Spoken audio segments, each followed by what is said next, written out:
Preferenca ime do t'ishte Zoti Aulon Kalaja si përfaqësuesi më i denj i qarkut Durrës, ndoshta që nga koha e mbretit Zog.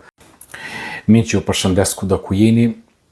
Me këtë video të shkurtër sot dua t'i drejtohem votuesve të qarkut Durrës, që me datën 11 do të votojnë një nga kandidatët e listës hapur për Kuvendin e Shqipërisë.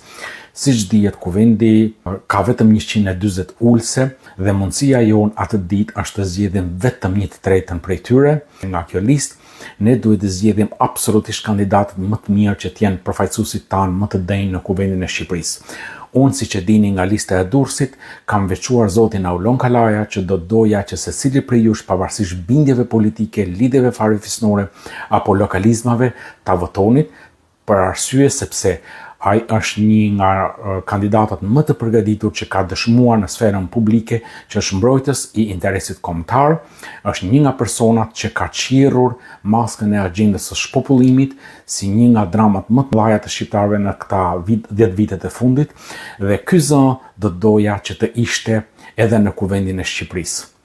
E dyta, konkurenca është jashtëzakonisht e fortë në listën e hapur dhe shumica dërmuese e atyre kandidatëve të listuar nuk do kenë mundësi të zgjidhen në Kuvendin e Shqipërisë, pavarësisht votave që ju japim ne, që edhe për këtë arsye do doja që ju të ishit mençur para kutisë votimit dhe t'i bëni pyetje vetes cili nga këta ka mundësi reale që të marrë vota dhe përfaqësohet në Kuvendin e Shqipërisë, pasi siç dihet, shumica nuk do të arrijnë pragun dhe vota juaj ndoshta do të shkojë për një kandidat që ju nuk do të donit ta shifnit në Kuvendin e Shqipërisë.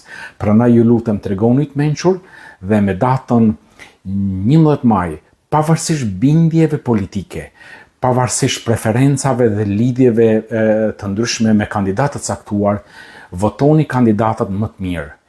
Preferenca ime do t'ishte Zoti Aulon Kalaja si përfaqësuesi më i denj i qarkut Durrës, ndoshta që nga koha e mbretit Zog. Prandaj votoni numri 1, votoni Zotin Aulon Kalaja. Faleminderit.